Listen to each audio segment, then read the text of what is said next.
Right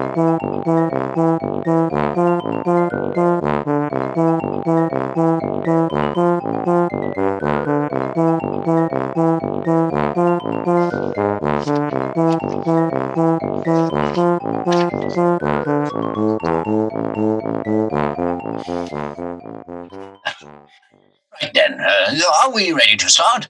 Minister's giving an interview to the BBC for this evening's bulletin, and I've still got to make a few tweaks to this list of meaningless soundbites. Oh, is it going to take long, old boy? I'm expecting a rather important communique at 1400 hours, which I cannot afford to miss. Joe, are we ready to start? Look, it's from a lady, you see. I've enticed her onto the end of my rod, and I'm about to reel her in, if you know what I mean. I really don't want the details, Patrick. Joe? Oh, hello. Sorry. Have you seen all these backgrounds? There's loads of them. Wouldn't it be fun if we all had different backgrounds? No, it wouldn't. Right. Excuse me, are we still absolutely convinced that this meeting is actually safe on Zoom? I mean, I've heard some horror stories about security breaches and apparently glitches all the time as well. We use Microsoft Teams in public health. That's secure. Now, there's absolutely nothing wrong with Zoom. No, and I concur. Nothing wrong at all with Zoom. After that nonsense we had with the Russians hacking into the website, we can't afford to have any problems this time. Yes, well, I did ask Joe to check it out, Michael. I told him to spend all of yesterday researching the cybersecurity of different online meeting apps. Please tell me that you did that for us, Joe. Yes, absolutely. You did some research. Well, I did, as a matter of fact. How? They don't publish research in comic book format, do they? Janice, you're so funny. Not. And Zoom is definitely okay? Completely. 1,000,000,000%, okay? It's watertight. After all, I mean, me and my friends used it for our Dungeons and Dragons meetings, and they've never been hacked into. And you don't think there might be, some other reason that no one wants to listen to your inane little meetings? What is Dungeons and Dragons? Oh, it's a fantasy role-playing game. I knew a filly that was into that sort of thing. Oh, yes, what was the name of it? Jemima Hetherington of the Alley Hetheringtons, yes. She turned an old servant's quarters at Hetherington Hall into a torture chamber. I spent an entire weekend in there, tied up as a... Anyway, time ticks away. So, I think we need to get on. Now, can I start by thanking you all for your continued commitment to the News Co-ordination Centre and this particular task force. And even though we're all now working from home, I hope it's not proving too much of an inconvenience for you. What's the pain in the neck? Oh. I can't access any of our high-powered mathematical modelling software on my laptop at home.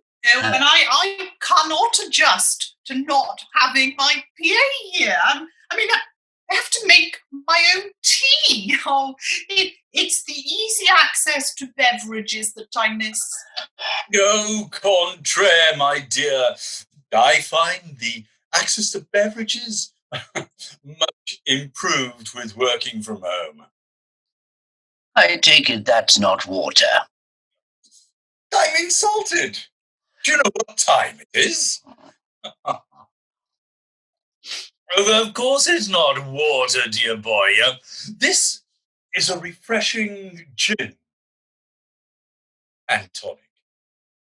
How much tonic? I shan't answer that, as I fear from the look on your face I may be judged. Look, can we please get on with this before Kate AD here gets too sozzled to string a sentence together? I resent that attack on my state of sobriety, but I accept the compliment in being compared to such a top-notch female-type person. Yes, but just maybe try to limit the alcohol intake during the meeting, Patrick. I mean, I know this is a strange situation, but we do want to keep to business as usual as much as possible. Well, this is business as usual, old girl. You see, the beauty of gin is that it can camouflage itself admirably as water. Oh, good grief. And of course, whiskey is a dead ringer for a cup of black tea. I mean, how do you think I used to get through all those dreary editorial meetings? Anyway, you will have all heard the Prime Minister's announcement this week in relation to lockdown and seen the slogan, "Stay home, protect the NHS, save lives." Brilliant.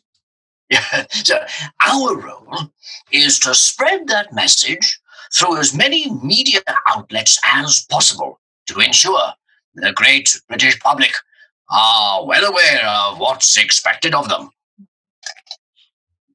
What, Joe?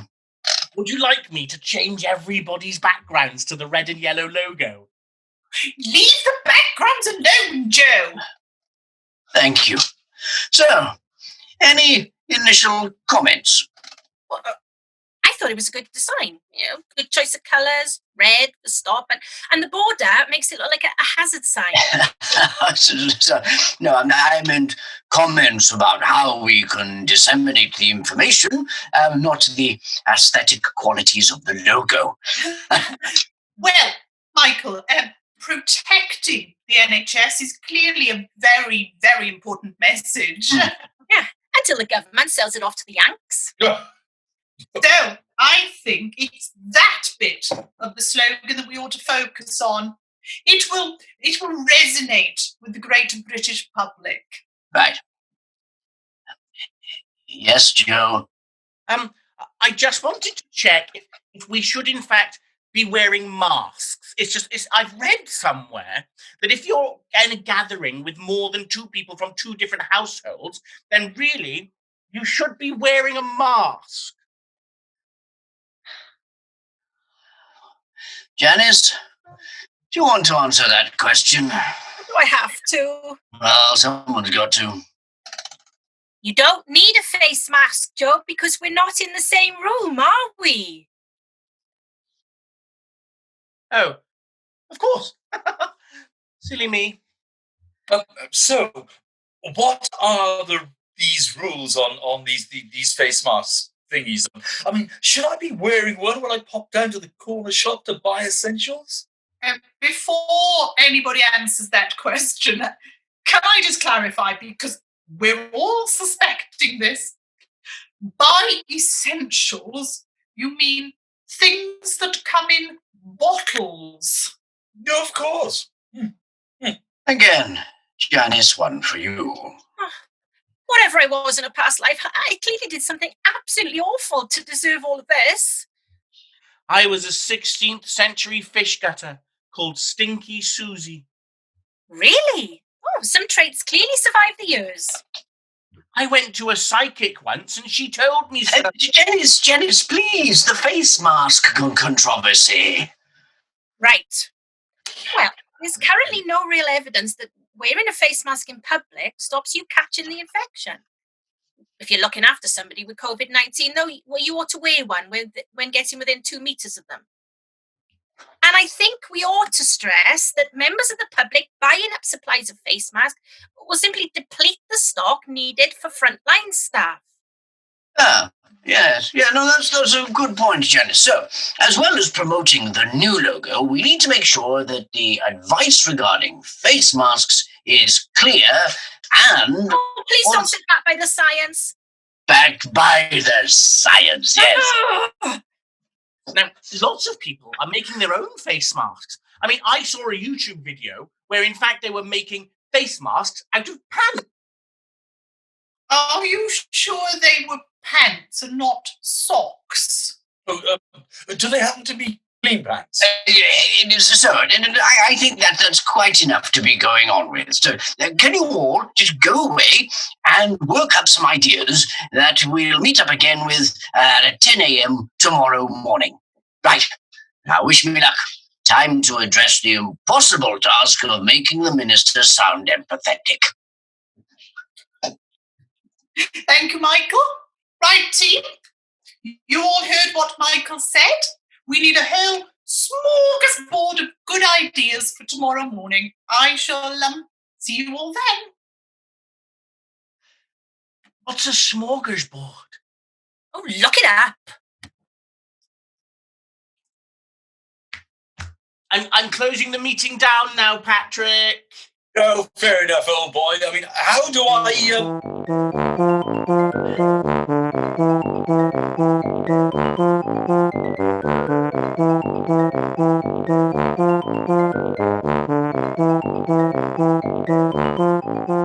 Oh, hello, Janice.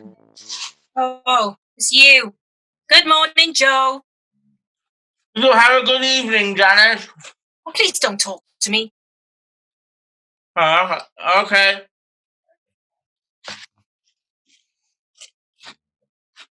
Oh, you need to turn your mic on.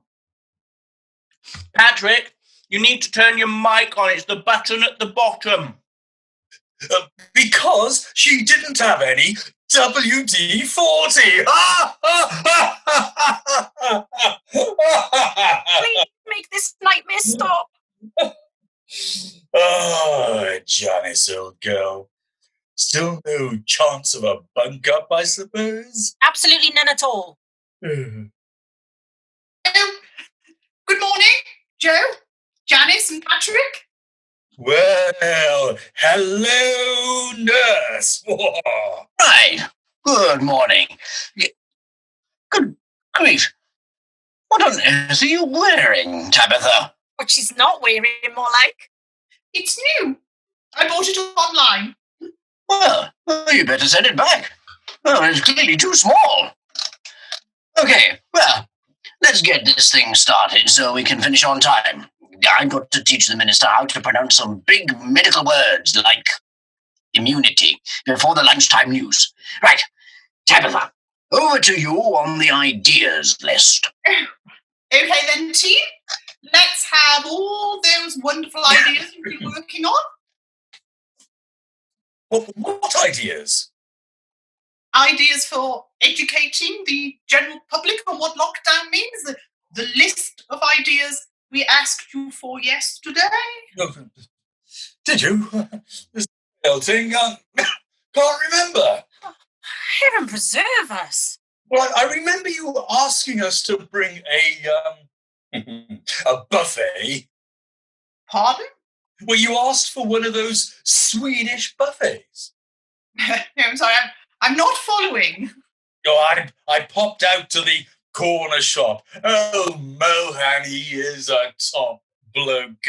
But all they had was cheese and some halal meat, so I got that anyway. But I'm not entirely sure how we're going to share it all, though. What is he talking about? I think you'll find you asked us for a smorgasbord of ideas and Mr. Magoo here took it at face value. No, Patrick. We used the word smorgasbord figuratively. What we actually want are ideas on how to communicate with the general public. Oh, right. Didn't have any of them, sorry. Moving on. Janice. Oh, right. So, in the 60s, there was a psychological researcher called Martin Seligman who studied learned behaviour in dogs by putting electric shocks through the metal grids they were standing on. We're not electrocuting members of the public, Janice. Really? Okay. So there was this other psychological researcher. Can I just ask a small question? Do all your suggestions involve applying some form of physical punishment to members of the public? Yes. Moving on, please. Tabitha. Right. Joe, and I'm not really holding out much hope here. Do you have any good ideas? Well, it's funny you should say that, because I spent all evening last night brain skying to come up with something, and I think I've come up with something fairly groundbreaking. Just give me a minute. Give me a minute. I'm just going to share this document. I think you're really going to like this, and ta-da! No amount of ta-da is going to make that anything other than horrendously crap. I didn't realise you had a kid, old chap. My Tarquin had an obsession with drawing superheroes when he was a nipper. This is my incredible antiviral ninja. I drew that. Obviously, if we were going to go down this brilliant line, then we'd get the graphics guys to create a far more polished version. Obviously. But I think it's very good for a first attempt. What? Your first attempt at drawing? Ever? Right. So no new ideas then. Well, I suppose we'd better stick with the tried and trusted methods. I'm sorry, Patrick. Have you got something more important you should be doing? What? Oh, of course, old chap. Just got a text message from some young filly I met on one of those dating website things. You've actually met a woman? You? Oh, I'd love to meet a real woman. Look, which websites were they? And I'll just jot them down. I can't remember. I've joined loads of them. Match.com? Match.com. Oh, loads of cod. Plenty of fish. Femme. Femme? We won't have much luck there. It's for gay women. Moving swiftly along and desperately trying to hold on to what remains of my sanity as no one here seems to come up with any viable ideas. Excuse me, the incredible antiviral ninja. Yes, like I said, no viable ideas. Now, we will have to stick to the tried and tested methods. And what would those be? Television. Oh, exciting. I've always wanted to be on television. You're not going to be on television, oh dear God. We wouldn't subject the viewing public to your level of idiocy. So who's going to go on the telly? Well, it would have to be Janice, of course. I mean, she's the only one with any level of credibility in this team. I'm not sure I'd be any good. I've never been on TV before. Not to worry. We'll get our media liaison man to give you a crash course in handling awkward questions. Oh, they won't be awkward questions, will they? I don't think I could handle awkward questions. Oh, there's nothing to it, dear girl. Just give them awkward answers, that's all. And we'll be going with the BBC anyway. I mean, they never give us too much trouble. In fact, the producer will be joining us on the next Zoom call to go over the specifics. Maybe I could show him my incredible antiviral ninja. You will do no such thing. We're trying to send a message suitable for the average viewer of the BBC, not CBeebies. So, in the absence of anything vaguely sensible that anyone wants to say, I think we'll draw it to a close there. Super, Michael. Thanks. And if anyone has any ideas how to stop the minister's nervous cough, I would be very grateful. Not what one wants when one's trying to reassure the public about a fatal respiratory disease. Oh, if you need any help with the BBC, Tabitha, I still have a few contacts. It's absolutely fine, Patrick. We do, after all, have a press liaison department that does all of that.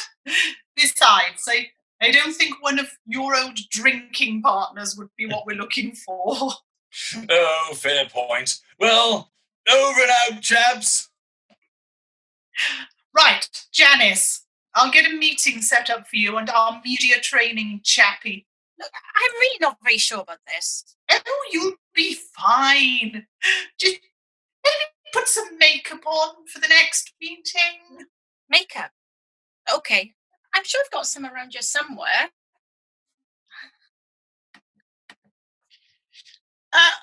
Tabitha, Yes?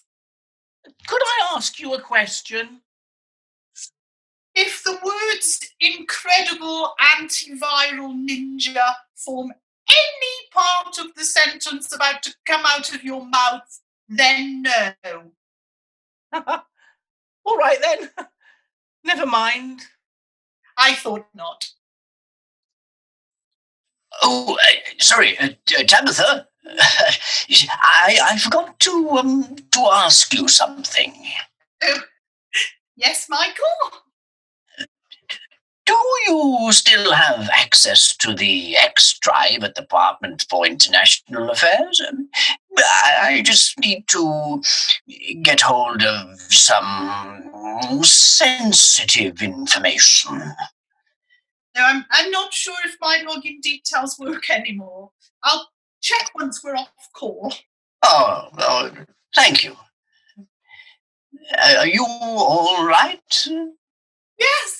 Yes, I'm fine. Ah, Michael, do you miss me? what? Do you miss me? Because I really miss you. Well, of course. I miss the, At all? Don't you miss me? Look, Tabby, I don't know what you're getting all mushy about. I mean, after all, it's just an affair, isn't it? Yes, right. Yes, of course. I'm sorry, Michael. Right, well, I need to go, Tabby. Important things to do. Yes, of course. Goodbye, Michael.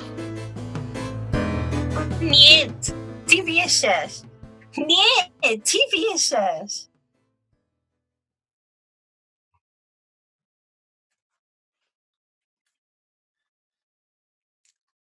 What on earth have you got in that sandwich? Half a cow? No, it's banana and Marmite. My favourite snack. It's good for you. I can't see how. Well, greetings. I'm glad the other two aren't here yet. I need a bit of advice. Oh, what type of advice? Advice about the ladies.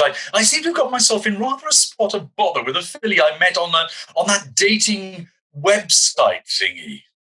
Well, I'm happy to give advice. Fire away. Not you, old chap. Janice, you understand the fairer sex? I know I'm going to regret asking you this, but what trouble have you got yourself into, Patrick? Well, you see, I got chatting with a rather lovely lady on eHarmony, but I was also talking to a rather racy piece on that COD website. Again, it's plenty of fish. But I was a bit of a silly old duffer, and I got it confused.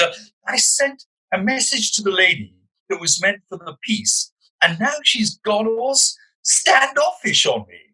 Again, I'm really going to regret saying this, but what did you say? Oh, I asked her to send me some photos. What sort of photos? Intimate ones. Really?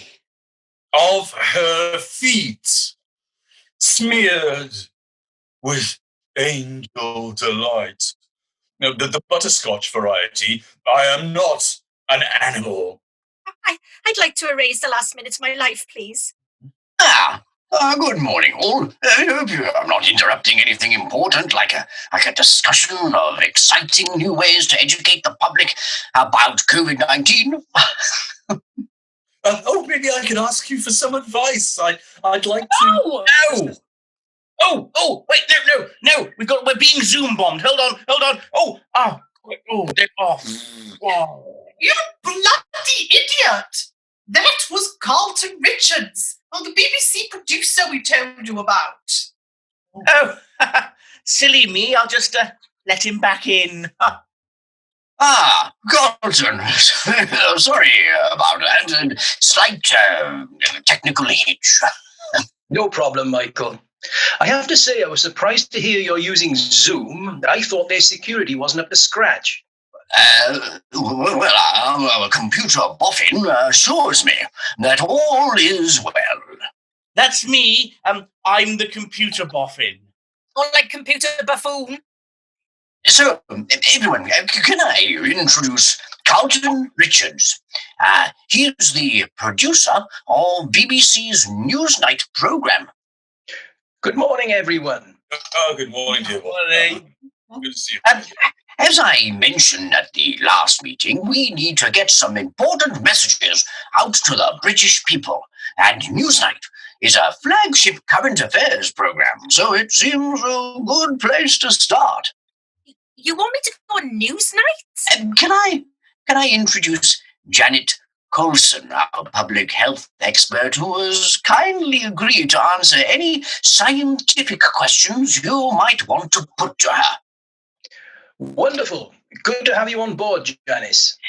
The other members of the team are Patrick Miller from The Guardian. Patrick. I remember covering your trial when I was a junior reporter at the BBC. But none of it stuck, dear boy. I was acquitted. No smoke without fire, though, eh? And Joe Parsons, our IT specialist. Joe, I think I'm in the same golf club as your father. I bump into him in the clubhouse all the time with that woman.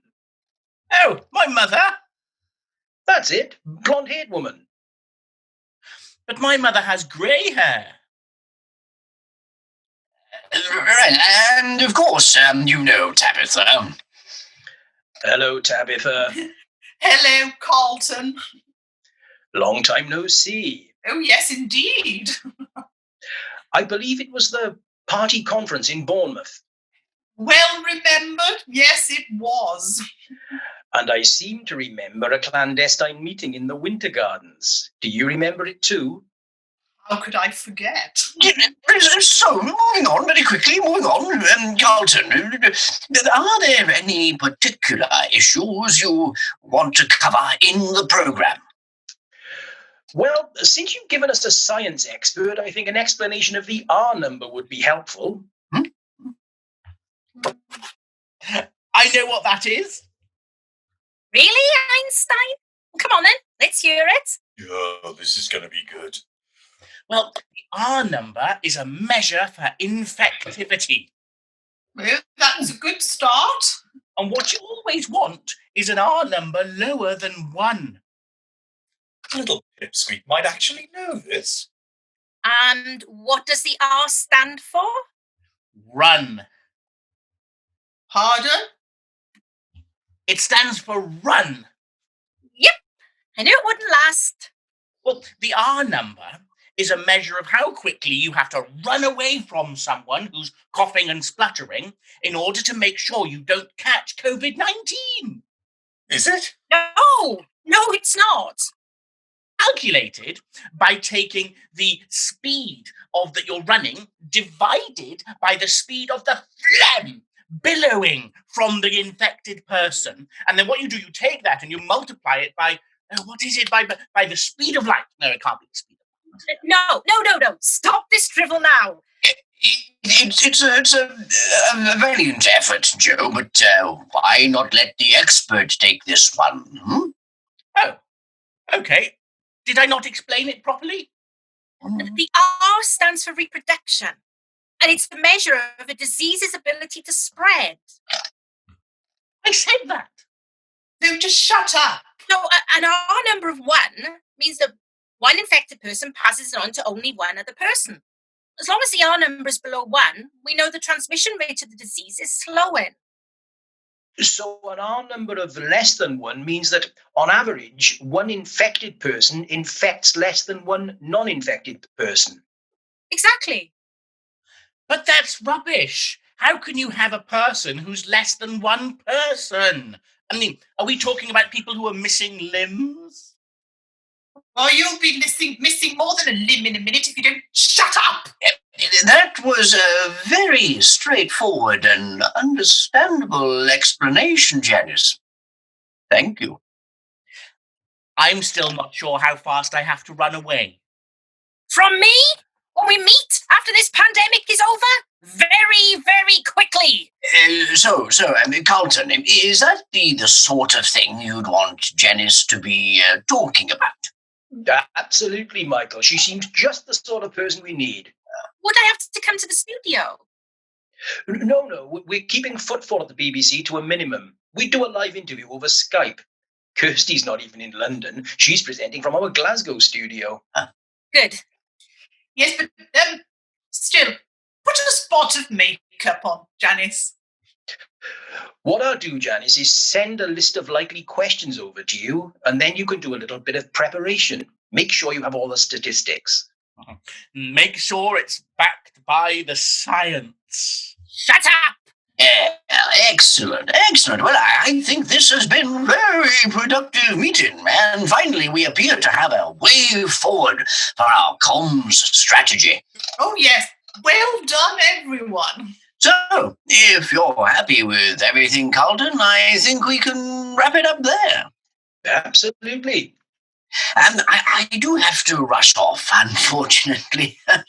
The minister's wife has just been caught out travelling to her beauty therapist's house, and we have to convince some rubbish as to why it was an essential visit. Tabitha, would you mind wrapping up, please? Thank you, Michael. Yes. Right, well, if that's everything, I think we can close the meeting. Thank you all for your effort. Well, I'm going to go and Google the R number, because frankly, I'm convinced you're all wrong. He's going to be the bloody death of me. It was good to see you again, Patrick. Oh, you too, Carlton. Oh, by the way, you will keep that business about the exotic dancer and the beetroot quiet, won't you? Of course, old boy. It wouldn't be the first time a journalist has found himself in a compromising position with a root vegetable. oh, thank you. Only, if it wasn't for this job, I'd be on rather a sticky wicket at the moment. Message received and understood, old boy. You've got nothing to fear from me. Thank you, dear thing. Bye. There's one to store away for future reference. Wonder who the exotic dancer was.